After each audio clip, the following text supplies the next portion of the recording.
Well, good evening, everybody, and welcome to another edition of Success Breeds Success. It's a series where we dive into and talk to some of Australia's leading mortgage and finance brokers and just find out how they've done it, what makes them tick, and hopefully pass on some ideas and some inspiration for those awesome mortgage brokers and finance brokers out there who are looking for it. Just a reminder, you're either watching us through LinkedIn or on Zoom. It is an interactive session, so you're welcome to ask questions and encourage you to use the Q&A box if you can. If you're joining us on LinkedIn, ask your questions in the comment section, and our awesome production team will make sure we feed it through into this, and we'll endeavour to get to those questions as we can as we move through.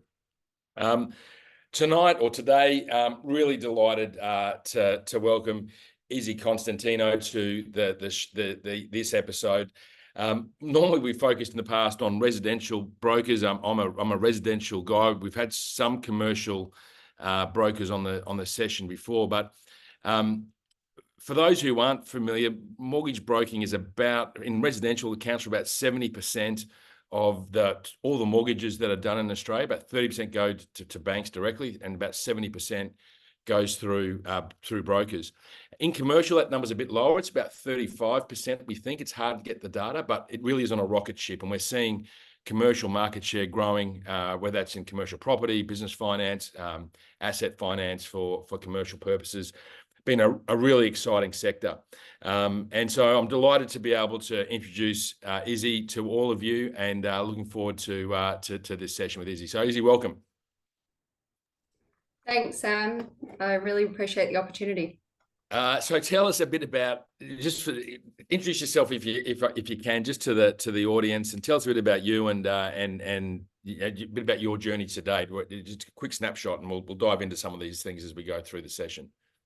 Yeah, for sure. So I'm a sales director at a company called Simplicity Loans and Advisory. I've been with the company since November 2017. Started straight out of uni as effectively a graduate analyst role there, and since 2017, I've moved from graduate role to an associate role working for one of the directors there. And since April 2020, I've been a broker writing solely commercial transactions, specializing in the property development space. And you've smashed it. I think it's fair to say you've made a massive impact on the industry. Now, there's so many great commercial brokers out there. I think it's fair to say that most of them have a background in banking, and coming in from residential, my background, I read a lot of commercial brokers who said, look, really, you do need to have a banking background to be successful in commercial. And a lot of the commercial brokers are more my age than yours. They're male, and you've broken the mold a bit. So take us through. You haven't been a banker in the past. No banking experience, no broking experience, no finance experience, really. and you started in 2020 when writing deals. What was the date again? So it was April 2020 that I started writing actual deals, but when I started at Simplicity, it was November 2017. And just to give everyone a view as to what you've done since April 2020, you're top 100 commercial mortgage brokers in the country.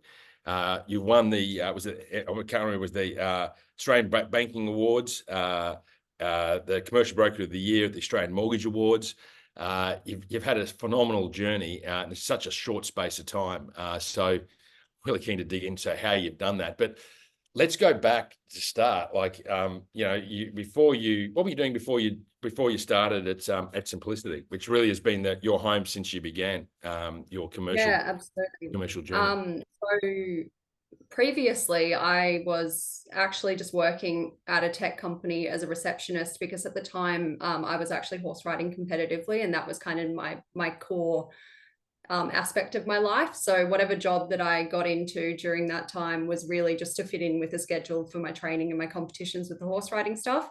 And I happened to be working at a tech company up the road in Pymble from where the Simplicity office was, and I was just a little bit bored with what I was doing there. And so I would sit at my day job, and keep in mind I was like 21 or 22 at this time. I was scrolling Seek, just looking for whatever else was out there, and I actually saw an ad for an office manager position come up at Simplicity. And it just so happened the interview was just down the road. So I went down there on my lunch break. I met JP and Matt, who are the owners of the business, and they called me a couple of days later and they said, well, we think you're not going to be the right fit for the office manager role. And I was like, okay, cool, ready to hang up the phone. And JP was like, but we're happy to offer you a graduate role because we think, you know, you have a lot of potential. So I was like, sure, no worries. But as long as I can work part-time, because I horse ride and I need to be like available for my training and whatnot. And then I think it was about 3 months in, I went full-time because I just started to really love it. So just before we get into that, how much was your need to how much time were you spending in equestrian before you became full time? Was that all the time during the week? Was it?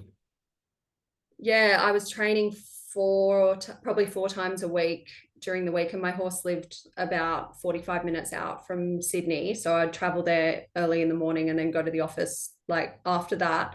And then pretty much every weekend I was away competing. So it was a significant commitment. I actually don't know how I did it now, like even because I continued doing it for the first probably 3 years of my career at Simplicity, and the fact that I was working full time and could still make that work, I genuinely just don't know how I would find the time now. Yeah. Well, I think I was speaking to Matt, he said almost he created he sort of met you and JP both met you. They created a graduate role. They didn't really have a graduate role at the time, and you really became the first intake, and yeah, obviously very successful at that as well. Is that right, or was there anything that was beforehand, or did you really have to come in and start a whole new program? So when I first started, there were 5 people in the company, so it was very, very new. The company had only been started, I think, 3 months before I started, and so they were very transparent when I started and said, you know, we don't really know what the role looks like, but for the first sort of 6 months, your role is really just to be a sponge and learn everything there is to know about broking, because I had no idea what a broker, what the role of being a broker entailed, or what commercial finance or residential finance for that matter entailed. So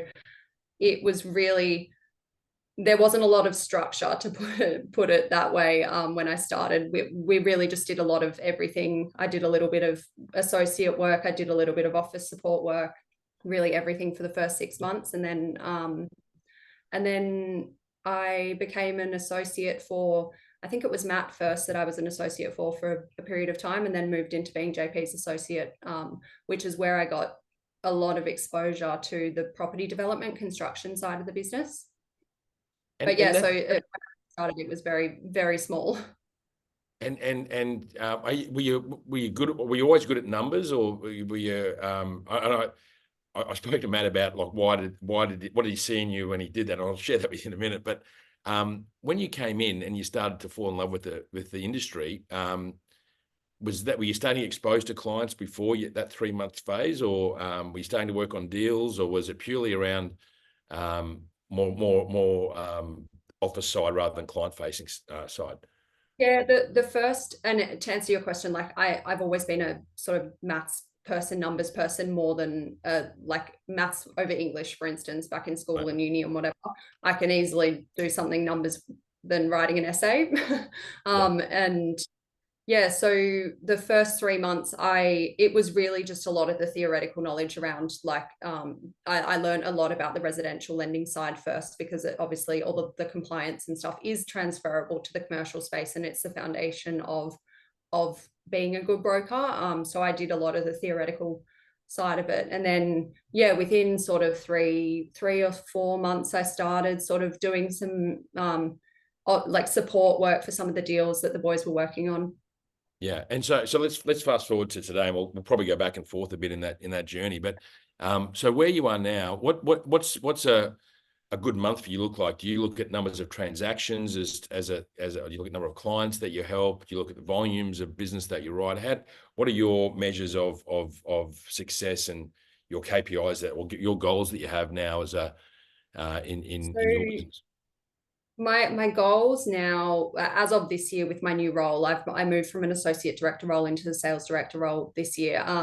My targets this year have increased quite significantly, but I like to look at them sort of more on a month-to-month basis, because I think if you look at the end goal of a yearly number, it's very scary and you don't know how to get there. So if you can break it down to quarterly and then monthly, like, it's a lot more achievable. At the moment, I'm targeting sort of 30 mil a month at a minimum for settlements. And a lot of those, obviously, for the last, it's coming up to 4 years actually, since April 2020, which is crazy to think about.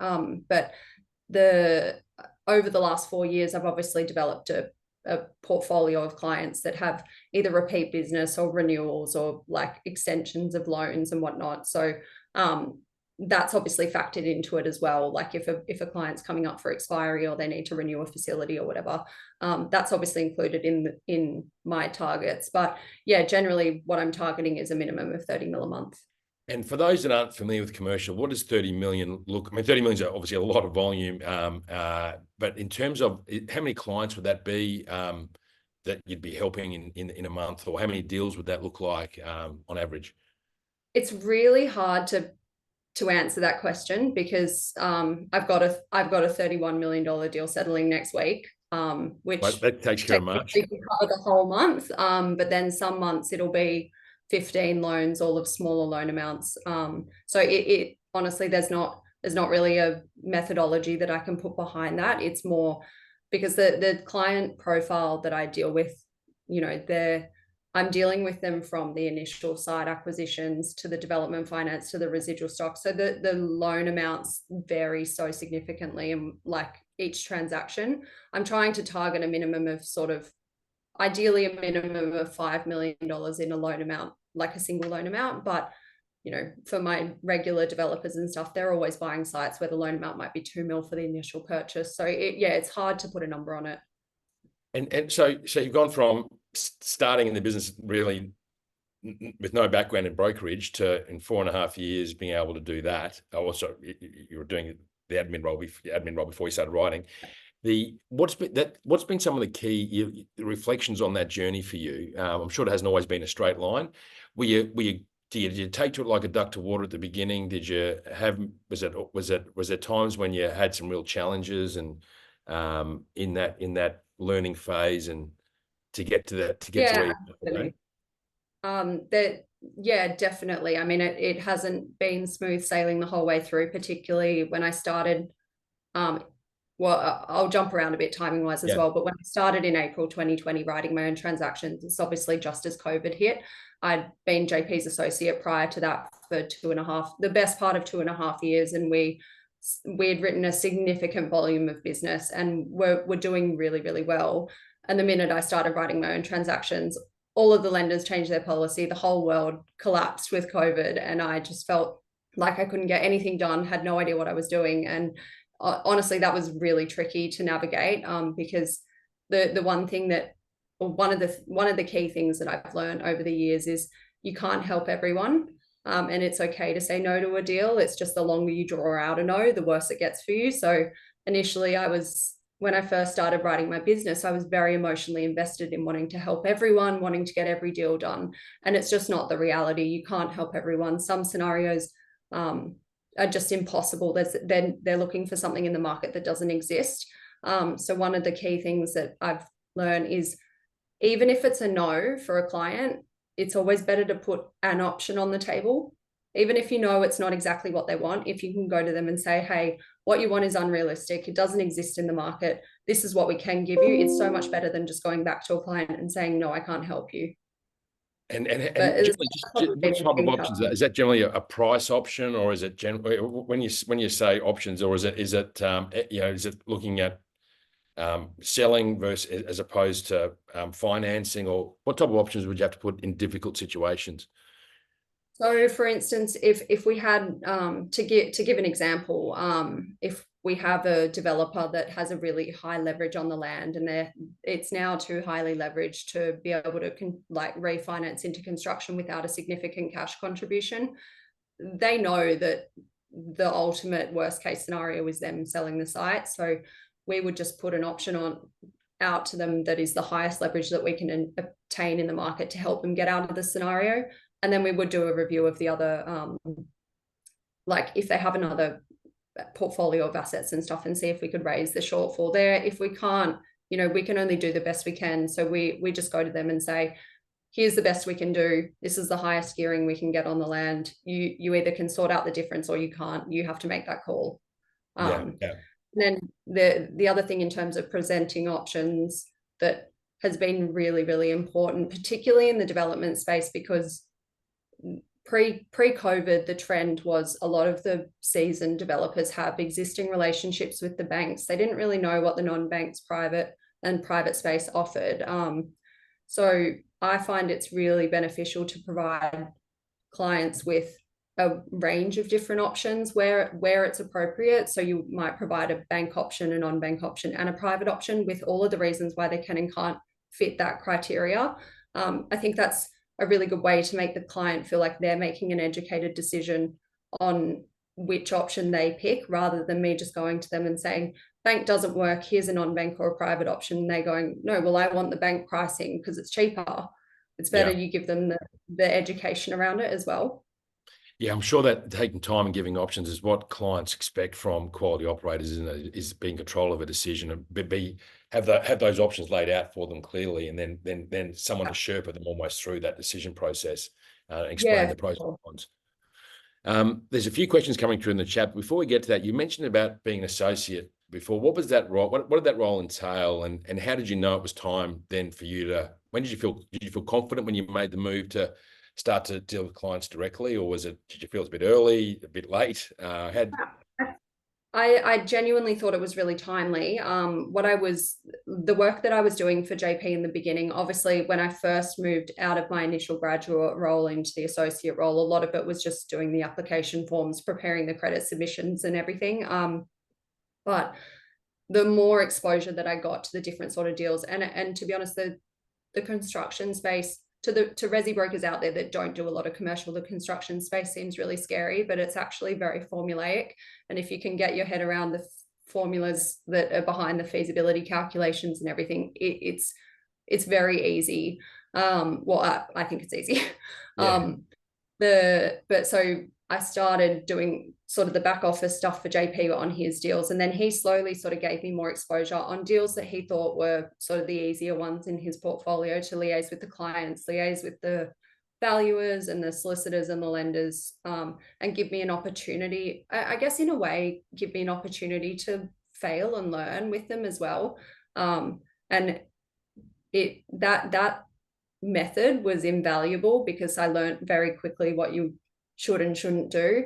And then it got to a point closer to 2020 when I started writing my own deals. It got to the point where half of JP's pipeline I was actually writing myself just under his name.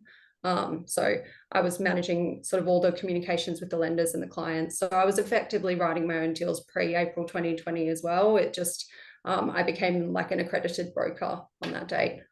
Yeah, I was talking to Matt. I said, what did you see? What do you put down as a success to? And he said that, you always did things, quickly, and that, things were done. You didn't have to talk about it twice, and you really had a strong focus on activity and obviously you learned very quickly, which was some of the things he highlighted. So let's go to some questions. One of the ones that came through is how do you get leads? And I think something everyone wants to talk about is, there's obviously proficiency in the work that you do with the customer. The other one is how you find customers. Can you just maybe expand a little bit on that? Yeah, of course. So I'll be very transparent. The way that Simplicity, like the group of companies, we've got Simplicity and we've got Marketplace Finance, which is our third-party platform, which is a platform for residential brokers who don't dabble themselves in commercial to refer business to us. That is our primary source of business. We obviously have the direct Simplicity leads that came through earlier in the business's life, but now a majority of our business comes through our referral platform. I'm very fortunate in the sense that I don't have an expectation to go out and get my business, where it's more me fulfilling the deals that come through the marketplace side of the business. And there were deals, obviously, that relationships that I sort of grew on pre-marketplace that now, with various developers I've gotten then leads through word of mouth referrals from those developers. But to be honest, I haven't done enough about marketing myself or going out and actually actively going and getting business. And you and I were talking about this before, like one thing that I think is inhibiting to the industry growing as a whole is there's not enough businesses in the industry that have the same offering as Simplicity. I think particularly for women wanting to get into commercial, it's scary if like you come in as a contractor and it's commission only, and if you don't write a certain number of business you don't get paid. Like it's a scary concept. And one of the things that I love about Simplicity is there's some security there. We don't have to go out and get our own business, like, and it's more of a fulfillment business as a broker rather than actually going out and selling yourself. And that's not to say I shouldn't be doing that. I probably should. I'm at the point now where I'm 4 years into my career that I have a profile now that I could definitely go and do that. But I don't feel the need to at the moment because the volume that we have through the business is so significant already. I think it's a great point, and I think it's a really strong endorsement of the model that you run, and that the Simplicity team runs. We just before we move off that though, yeah, there is a lot of talk about how do we get better balance in our industry, gender balance, experience, different perspectives, and obviously in commercial banking has been a big part of that. When you talk to potential bankers that you know and who are curious about coming into commercial broking, what do you think are the key attributes that you see apart from what you mentioned around the framework for Simplicity being so good around giving people the runway to develop their skills? Would you look at people now and sort of say that person's going to be a great broker, that person might struggle? Are there any attributes that you can pick up on now, and what would you advise bankers who are thinking about making a transition? What would be your advice in that transition? Yeah, absolutely. I've just gone through a hiring process for a new associate, and the new associate's been with us for a week now, and I can see really clearly that he's going to be an absolute gun in the industry. Some of the key things, I think you have to love it. Like I don't do the resi stuff, and I genuinely don't really do the trading business stuff either, because I don't have a passion for it. The commercial, the construction and property development stuff that I do, I really have an interest in. I love property. I love the construction aspect. All of the people you deal with are so dynamic. And if you love what you do, you naturally then have an interest in sort of furthering your skills and your knowledge in that space. So that would be the first thing. Don't do it if you don't want to do it. Yeah. And then the other thing, in the commercial space, there's so many different aspects. There's like, you've got the asset finance, the trading business stuff, the working capital, like there's so many different areas. And I think for resi brokers, it can be probably overwhelming looking at like, oh, okay, I've got these financials from a client. Where do I look for the commercial transactions? Where can I try and generate some commercial business? Pick one like avenue, one sector of that commercial space, and just roll with that for the time being. Just really, like, if asset finance is somewhere you really find interesting, or the trading business and like business owners and doing that sort of stuff is something you really love, like pick a lane and just focus on that lane in the interim. Because if you try to do everything at once, it's so overwhelming. Like when I can attest to that. When I started at Simplicity, like we were writing, because we were so small at the time, everyone was doing sort of a little bit of everything. Now we're big enough that there's, we've got experts in different fields. But I was like, oh my God, this is so overwhelming. So Yeah. I picked development stuff and I ran with that. And I think it's a great point that a lot of brokers who build such awesome relationships with their clients, whether it's in commercial or resi or asset, and then their client has a need for something that might be outside of the swim lane. One of the challenges is how do you help that customer? How do you also and how do you make sure that you're not hindering the relationship? And sometimes that, whether you choose to write it yourself or refer, it's an important decision to make. But helping that customer and keeping them attached to that to you often sometimes might mean referring is a better way of doing it than actually diving into the whole into an area that you're not familiar with. And Yeah, I know Yeah. that more and more brokers are either referring and some are choosing to get accredited to write particular segment, but even then there's stuff that's going to be outside of your expertise, and I think that's a point well made. Well, I can tell you, like in the reverse, for instance, like my developers that I deal with, they've got houses, they've got home loans. The amount of inquiries that I get, like, Izzy, I need you to refinance my house. It might be a $6 million house in a really nice area in Sydney that it's a decent loan amount for me. I say no, I refer it to my resi broker because I'm not set Yeah. up to write the resi stuff well. And it's just going to be a terrible experience for the client because I'm going to fumble my way through doing the compliance and the bid and all of that stuff. Whereas I've got a resi broker who is my referral partner that I send all of the stuff to. He nails it every time, and it's such a better experience, and it makes me look better than me trying to do it myself. Yeah, I think it's a great point. So let's go back through like some of the things that work for you that you think that you attribute some of your success to. Operating rhythm, how you look at your time, how structured you are in your process. Can you take us through what is how it structures your diary, for example, in how you run your business? Yeah, for sure. So to give you a bit of a snapshot of, I guess, what my life looks like this week, I've got 60 deals in my pipeline at the moment. Probably 25 of them are long dated ones that won't happen in the next sort of 6 to 12 months, but the rest of them are estimated to settle within sort of the next 3 months. It's a lot of it's a lot of action items and a lot of things to think about. I've got 2 associates now that report into me that help me do the application submissions and everything, and sort of the back office stuff.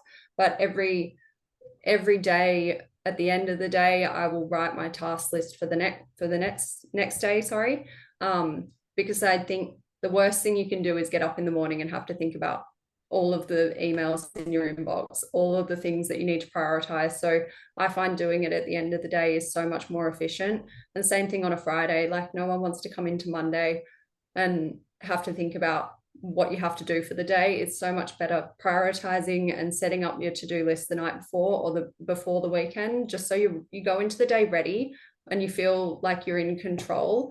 I find I'm really, really organized as a person. Like, I don't ever like having more than 1 page of emails in my inbox. That stresses me out. And when you've got so many things to think about, getting them out of your head and putting them in a bullet point list in order of priority really helps me organize my day. And how long's a day for you? I mean, I know there's lots of different answers to that question, but if you had to pick an average, or maybe for this start of the year, how would you answer that? Um, Honestly, that is so hard to answer because some days I'm working really late. Some days I have to get up at really early to get something done. Right. It's really hard to answer but as you and I were talking about before, like where I'm at with some simplicity now, I have some autonomy to create my own hours, like, which also is really important for the work-life balance thing. I know that's been spoken about a lot for the last Yeah. couple of years, but I find it really empowering, the fact that I don't really have to report into anyone now. I'm responsible for my own journey. The guys give me the deals. It's my responsibility whether they succeed or not. So the accountability is on me to just get my stuff done. Yeah. Okay, I got another question coming. I'm not sure how if this will be a question you can answer. A lot of businesses started providing your leads. A lot of businesses have started providing you leads and charge monthly. Sorry, not you personally, Izzy, but it's probably a lead generation question. That might not be quite relevant for you because you haven't had much exposure to that. You've really been involved in the business. I think I might take that question there maybe more broadly on, unless you've got an opinion, Izzy, like lead generation company. Do you know much of that or? The one thing I will say is the only exposure that I've had to that is, as a business, we obviously get contacted by these businesses that want to give us the leads. Obviously, the business has such a big name for itself now that we do get those inquiries, but to date, we haven't really had a need to actually have to use them. Yeah. mean, my answer to that would be customer acquisition cost is a genuine cost in any business. And I think it comes down to a lot of brokers have found a customer, they look after it through whatever means. They've then looked after that customer and earned the right to get other customers from that customer, referrals, repeat business. And I think this industry is growing on word of mouth, but through activity. But I think if you look at customer acquisition models, if those who are out there thinking about that, is that you can pay for a lead or you can go out and create one through activity. And either way, there is there's a cost return, a cost and an outcome that varies depending upon the lead source or the activity that you do. And I think the key thing is once you get them, earning the right to get the next two, and that tree of customers that come from a successful outcome. That's how we've grown as an industry, and how I think also the successful brokers I know, that's a core trait is however they've got the leads through referring from agents or financial planners or accountants, or they've gone out and bought leads, or they've advertised, or they're getting social, or they're doing online. The key thing is reducing your customer acquisition cost over time by really working your existing database well. And I think that's something that all good brokers have in common. The one thing I would also just add, just in relation to that, is if you're looking at getting into commercial, I don't know necessarily that going down the path of buying your leads is the way to go about it, because I guarantee the businesses that are selling those leads, they're not going to be the easy deals that will help you learn in commercial. You're better off if you have existing clients that have commercial needs and you don't know where to go, refer them out and stay involved with your referrer through the process so you can learn. Like give it an expert in that field, but let them know you want to stay involved. Yeah, that's a good point. And that sort of co-piloting, or that sort of do you have ones where you do the work and the broker maintains a contact with the client, or do you work with referral sources where there's from another broker referring your business? Is there lots of different ways of working with those brokers, or is there a set formula that you think works best? There's lots of different ways that the brokers that refer business want to do things, but in terms of giving deals the best way, like the best chance of success, the quicker that we can get in front of your client, the more chance of success it has. It doesn't help having an intermediary transferring communication, collecting docs, having those conversations and trying to relay what we're telling them. We're very well set up. We've got referral agreements in place to protect our referrers. We cannot walk away with someone's client if they come back to us in a year's time, in 6 years' time, or whatever. They're still linked to our referrer. They're going to get notified and they're still going to get paid on it. But we do have referrers who send us deals and they're so cagey about getting us in front of the client because they're scared that we're going to, they obviously don't know us well enough to know that we're not going to run away with their client. But the quicker, the most success we've had are the ones where my brokers who I've got really, really strong relationships with, they text me a name and number and say, I don't know anything about this. Can you just call this client? Yeah. I think you made a really good point there on time. I think all leads have a time, they deteriorate quickly, depending upon what type of lead it is, obviously. But in some cases, it's sort of in a digital lead, it's minutes. In a normal referral, it might be a day. But time is important, and the more time that goes past between interest from the customer and contact from a professional or the expert, that degradation can be quite aggressive. Yeah. In the commercial space, it's all about speed to market. The quicker that you can get them off the market, the better. It's not the same as a person buying a house where there's an emotional connection and they want to work with one person. These people, like these educated, sort of sophisticated clients we're dealing with, if we don't provide them a solution in 24 hours, they're like, right, next, we've got 15 other contacts lined up, we can try. Yeah. So let's just go back to some of your core business now. It's been a pretty tumultuous time in development and construction, and for builders and looking at how that works and raising money, either equity or debt, for a lot of those developers and builders has been a challenging time. Is that challenging time created more opportunities? How do you handle the frustration that comes with a client that might have had an easier go of it 12 months ago, 2 years ago, and is now finding real challenges at the moment because of the environment. And can you maybe take us through how you communicate with those customers, that Yeah, type, for sure. and stay in touch with what's going on in the market, which is always shifting and moving, and how you stay relevant Yeah. with product. Well, I mean, the key thing I think is always show empathy in these tough times. Like the developers that are going through it at the moment, like I have that many deals on my books at the moment where the development has run over time, the budget's gone up significantly, the builder's walked off site, the builder's fallen over. Like it's a really stressful time. And we as a business, or like as a business, when I say as a business, JP and I write a lot of the construction deals in the business. And we're not in the business of settling a transaction and not speaking to the client through the life of the construction term. We're heavily involved in the PCG meetings, the progress claims, the drawdowns with the lender and everything. So it creates an ongoing communication with the client and the developer throughout the whole term of the loan, which I think is really crucial if you're going to get into development or construction funding. Like it's not about settling a transaction and then waiting to hear from the client. You have to stay actively involved to understand what's going on, because there's so many different variables involved over the course of the loan, and things change so quickly.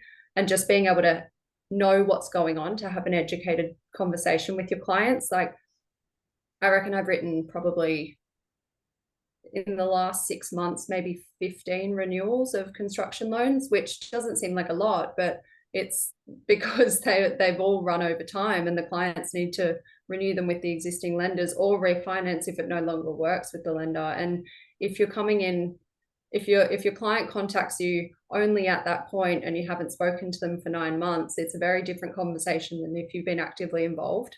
Yeah. The commercial market for that, works differently, particularly in terms of how the remuneration model works. Charging mandates, and is that I know that's a challenge for a lot of brokers who don't charge mandates, getting their head around how they do that, what's involved. With your business, how often mandates charged? Is that something that's expected by clients? How do you go about communicating that and without sort of going into a lot of detail, just an overview maybe of how that works? Yeah, of course. On my transactions, I would say 99% of the time there's a mandate charge, and to just clarify, we're not in the business of charging clients 2, 3, 4, 5% in brokerage. Like I think the brokers that are doing that are going to have a really tough time maintaining their relationships. We have obviously a referral model where we pay our referrers. So as a business, we have to make a minimum net return on each deal. And if you're not getting the sort of 0.5 from the lender, if you're going off panel to a private lender, you have to supplement that fee somehow. We've got an engagement agreement that we present to the clients where the fee is very clearly stipulated there. And to be honest, it's a conversation that we have very upfront with the clients. Like where commercial is not the same as resi, there's a lot of work involved, particularly like with what I was just saying before with the development loans. Sometimes even what we charge doesn't justify the work that goes into the next 18 months for being involved with the conversations with the builder and the developer and the lender. So there's a justification for charging a fee in commercial because it's not a transaction specific space.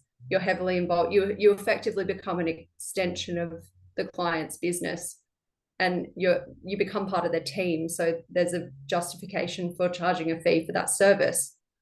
Yeah, I'm sure that's right. And how how much is your interaction with your customers would be remote versus would you actually see them in a physical sense versus a remote sense?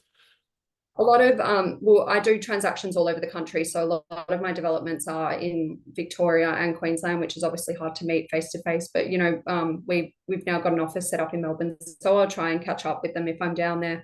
But a lot of it is remote, and that's hard. I think the way that you can reset or get a client engaged is to go out and see them face to face. So I find that really beneficial for my clients that are Sydney based, but for the ones that aren't, you got to be really transparent and open and regular with your communication. The worst thing for a client is not hearing from you when they've got an application in.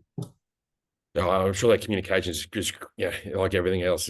Once you stuff that up, it's sort of hard to come back from, and that trust that you have with the customer, such is built on that confidence in the communication. If you look forward, there's obviously a lot of changes that have gone on in the commercial space, and particularly the commercial property space and construction in particular. How do you see the coming 12 months or so? Do you think things are going to start to settle down? Do you think we've seen the last of the builders going broke? Do you think there's more? Is there pressure coming off some of those builders and some of the developers? Do you think it's? I mean, Yeah. we're hearing about this property shortage. I mean, is there any end in sight to this sort of this low level of stock creation? Well, I mean, over in the US, for example, the escalations in construction costs have started to plateau over the last sort of 12 months. So naturally, we tend to follow a trend somewhat behind with what they're doing. So escalations have, like cost escalations in building materials and stuff, have started to slow down in terms of going up. They hit a peak, and I think it's probably just going to start to plateau at that peak for a while. In terms of in the development space, call it the last 3 to 4 years has definitely weeded out. It's going to weed out the really good developers from the really bad ones, the ones that have the financial capacity and the capabilities to get projects done. The ones that have struggled over the last 3 to 4 years, who have had to sell sites, it's creating opportunity for the next wave of really good developers to come through. So I think we'll see a strengthening of the industry as a whole. But at the moment, the expectations are still sort of catching up to reality. Do you see what are the challenges that do you see for the commercial finance space going forwards? What are some of the things that either concern you or industry issues that or if there are any concerns you have about the future? I think one component would be, over the last 3 to 4 years, anyone who has money, anyone who's in a family office has lent money in the commercial space, and I don't think there's been enough regulation around that, and particularly in the development space, clients have gotten put into these loans where they just have not worked out well because there hasn't been enough due diligence into the people behind them, the investors behind them, and there's not enough regulation in that private space at the moment, I don't think.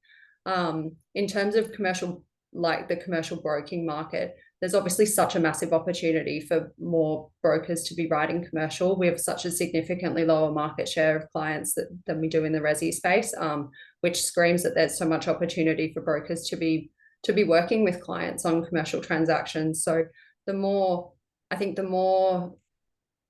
if resi brokers get into commercial in the right ways, as we spoke about, if they by not trying to do everything at once, by referring it and learning along the way, it's going to strengthen the industry as a whole if there's more people writing commercial. I don't think it should be a competitive industry. I've got commercial brokers that they're writing the same sort of transactions as me, but I know I can pick up the phone and call them and be like, hey, I need your advice on where to take this, and it's not going to be a threat. I think that's really important. There's enough business for everyone. Yeah, that's a great comment. You touched on private there, interesting about sort of regulation or about disclosures or about just confidence in the lender that you're choosing, that the client's choosing.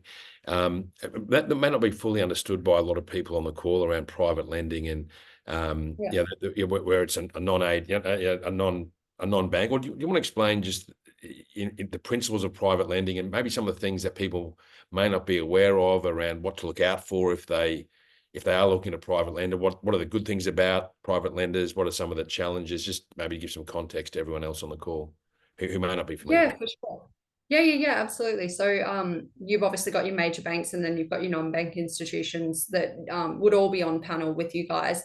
Outside of them, there are so many family offices and investor funds that have started lending money for commercial property and commercial development. And honestly, some of them do like residential home loans or they like to call them home loans for owner occupied property. And there are select few of these family offices in the market that prey on the unsophisticated client. They can charge insane returns because, particularly when interest rates were so low, people were looking for ways to make a return on their money, right? So these investment funds have charged an arm and a leg, and they're not so just going a step back, the one thing I actually spoke about this yesterday on another panel, and it was a question that came up in one of the from one of the crowd. The one thing that you have to be really, really cautious of when going in the private space is to do your due diligence, because there are so many lenders out there that don't ever have intentions of helping the client get to where they ultimately want to go. Like most of these investment funds and privates, they're there for a short period of time. It might be 12 months or 18 months, and then there's a journey for the client to then get back to a mainstream lender. A lot of them don't have intentions of actually helping the client get back there, and they'll do a loan knowing very well that at the end they can default them because they know they won't be able to get repaid. So for the brokers that are out there writing commercial and maybe just dabbling in it, you have to be so careful. Like with doing your due diligence, I would be picking up the phone and asking people. I've done LinkedIn searches on lenders I've never heard of and rung the people that are connected with the people involved in the lenders just as a vouching for that company. If I've never dealt with them before, I want to make sure that I'm putting my client into a lender that I can trust, and trust that they won't charge a fee up front and then never settle the deal as well, because there's been scenarios of that. I think it's a great warning, or great statement, I think, from experience around that, and how important it is not just to fall into this, but and find a solution, but to really do the work, as you say, due diligence around the right solution, or the solutions that have got a strong reputation. And I think private lending provides a really important part of our marketplace.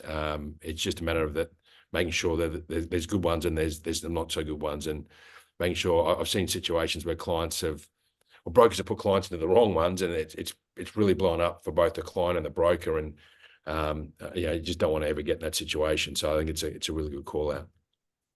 Yeah, absolutely. We see that.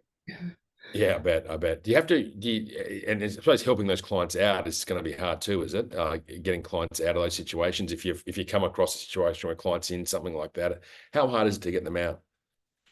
It's not easy, but as a business, we've got relationships with some really, really reputable private lenders in the industry that we've got absolute faith in that they're going to help the client out. So we do everything we can to try and help clients get out of those sticky situations, because, and it's not necessarily always a fault of the broker that put them in that scenario. They may have just been naive to the fact of where they were placing the client. But yeah, as I said before, there's not necessarily a solution to everything, but we do our best to try and help clients get out of those situations. Yeah, no, it's a great comment. Well, we're running towards the end, unfortunately. Amazing how time flies. So if you've got a question, please load it into the Q&A box if you're on the Zoom. If you're on LinkedIn, put it in the comment section. Our team will try and transfer it over. But just in the lead up to wrap up, Izzy, I think first of all, thanks for sharing your journey and some of the insights around that. The tips you'd give for a young person coming into this industry, potentially maybe starting out without the background that some people have had around commercial banking, what would be some of the advice you'd be giving to people who are considering this journey? And let's start with that one. I would say, and this is not meant to be taken in the way that do everything at once with the commercial, I still think you should stay in your lane, but throw yourself into it. Ask questions where you don't understand, lean on people. If you have mentor, develop some relationships with people who can be your mentor, and who you can lean on over the journey. I've been really fortunate that I've had a number of people over the course of my career that, like JP and Matt included, that have backed me 100% and been there when I am at breaking point with it, when I don't know what to do with a client. So lean on people around you. And for people getting into, particularly young people getting into commercial, make the effort to go to the networking events. I think, Low Market, for instance, and the MFAA and CAFBA, there's so many different platforms that people can go to network with other like-minded commercial brokers. The more you can be around people talking commercial, the more Like you'll just start to absorb the information. I've said this to my associate who started last week. I said, the more you can be in the office, the more you can be around the other younger guys who are the other associates, the more you're going to learn. If you're working from home, it's not going to work. Yeah. So we've got one questions come in. I'm not sure how much you'll be across this one. What are the best education providers or RTOs who have the best commercial lending courses? Well, so obviously, I mean, it's the same. The only formal education that I've done is the Diploma of Finance and Mortgage Broking. There's not really anything specific that you can do in the commercial space, but I would say being part of like the MFAA or CAFBA or one of those industry bodies and Low Market, for instance, like you guys have so many resources where you can learn things about the commercial space, and you don't have to sign up to a course. It's just the knowledge is there. Yeah, well, I think maybe we point on CAFBA. I think CAFBA is the Commercial and Finance Brokers Association of Australia. I think is the acronym. I think that they've really worked hard at trying to get a professionalism to the commercial and asset finance space, and I know they've done a lot of work around education. It's a key thing that I know that they want to, and without talking for them, I know they're very keen to make sure the standards are kept high, and that by doing that, they'll be able to maintain an ability to stay in control of their future, as opposed to dropping standards and then have a Royal Commission type thing where things get imposed upon the industry. And I think that's another thing probably would be CAFBA as a real advocate for that. And so to that question, I'd probably just throw in, I think go to the CAFBA website would also be of interest to if you're looking for education. Okay, is there anything now? So that's the advice you'd give to someone coming in. Is there anything else that you'd like to close on, or final words before we wrap up? I think the one thing I would say is just if you have an interest in commercial, don't be scared to give it a go. There needs to be the next generation of commercial brokers coming through. I'm very often one of the youngest people in the room as a broker. And when everyone who's sitting at a table is talking about the GFC, it's a little bit dated now. And I think we need to have the next generation come through. So if you're a young broker that's doing residential, and you have an interest in commercial, figure out what in commercial you have an interest in and just give it a go. Find the right people to talk to, and don't be scared to throw yourself into it. Yeah, I think that's a great comment. I think I've got to check myself that I'm not talking about GFC too often. I was trying to figure out a way to say that. Probably dates us all too much. So that's a really good comment, and I think and it is a delight to see now. Yeah, I think we're blessed to have so many great commercial brokers in our group and in the industry, and I think see that you coming through and your generation of new talent, I think it's hugely exciting, and I think also a great endorsement to the foundation that so many people commercial brokers have laid over the years, that we're now able to do what we can do, or what you can do. So as a question that come through, Izzy, do you mentor young brokers wanting to enter the commercial space? Is a question that's come through.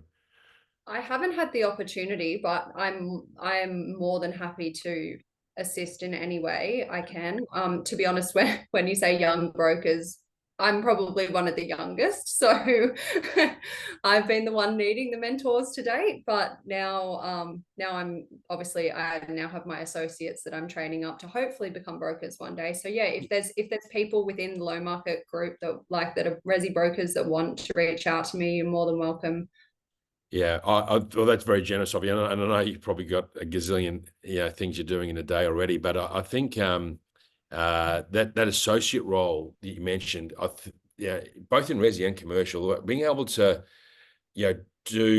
learn the business by also adding value to the broker by doing admin, learning the ropes, understanding how to talk to clients, being part of that process. It's such a fantastic development pathway. Whether customer service manager or associate or whatever term someone wants to use for that, I think it's just that is the the gold standard, I think, for learning is learning by doing and being part of a team, starting out in admin and moving through the ranks like you've done. I think it's a terrific model, and I think what and you're proof of that pudding. So no, congratulations, and you've done remarkably well. And only in less than 5 years, imagine where you're going to be in another 5 years' time. That's going to be pretty exciting to see. We might have to do another catch up with you and check your journey, which I'm sure will be very exciting. Yeah, So 100%. thank you, Izzy. Thanks for making your time available and just sharing your experience with everybody. Yeah, absolutely. No, it's been great. I really appreciate the Seeing opportunity. lots of thank yous come through to you, and I think on behalf of to everyone for joining us, appreciate you making the time out. That there is really exciting opportunities, whether they're whatever area you want to specialize in, whether it's commercial, resi, or asset, and then within that, all the segments within that. It's such a fabulous industry. If you look after customers, there are so many different opportunities available, and to hear from one of our leaders has been terrific tonight. So thank you again, Izzy, and look forward to seeing everybody on the next Success Breeds Success. Thanks so much. Bye. Bye.